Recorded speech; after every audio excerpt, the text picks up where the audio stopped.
नीलपुरी के गांव में रात के समय जो कोई भी मनुष्य जंगल के रास्ते या गांव के रास्ते पर मिलता उसे एक चुड़ैल मारकर खा जाती थी। ये घटना कुछ दिनों से लगातार बढ़ती ही जा रही थी, इसलिए गांव के मुखिया ने सभी को एक जगह बुलाकर कहा कि अब कोई रात में घर से बाहर नहीं जाएगा। उसके बाद से गांव का कोई भी व्यक्ति रात के समय घर से बाहर नहीं जाता था।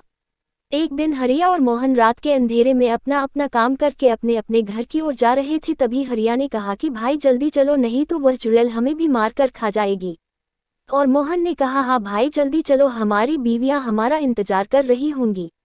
जंगल में चुड़ैल इंसानों का बेसब्री से इंतजार कर रही है, लेकिन जब उसे जंगल में कोई नहीं मिला तो चुड़ैल ने सोचा कि गाँव में जाकर अपना शिकार ढूंढते हैं। हरिया और मोहन ने जब चुड़ैल को अपनी ओर आते हुए देखा तो वे दोनों दुम दबाकर अपने घर की ओर भागे। कैसे भी करते हुए वे दोनों मोहन के घर पर पहुंच गए और छुप गए। चुड़ैल रात भर मोहन के दरवाजे के बाहर खड़ी रही, फिर सुबह होने से पहले वह जंगल की गुफा में वापस लौट गई। चुड़ैल गुस्सा होकर बोली कि कल रात को मैं किसी भी गांव वालों को जिंदा नहीं छोड़ूंगी।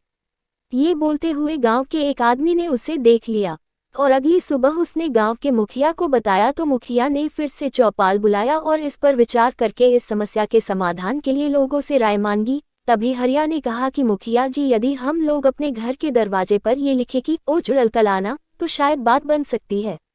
गांव वालों और मुखिया को हरिया की बात ठीक लगी।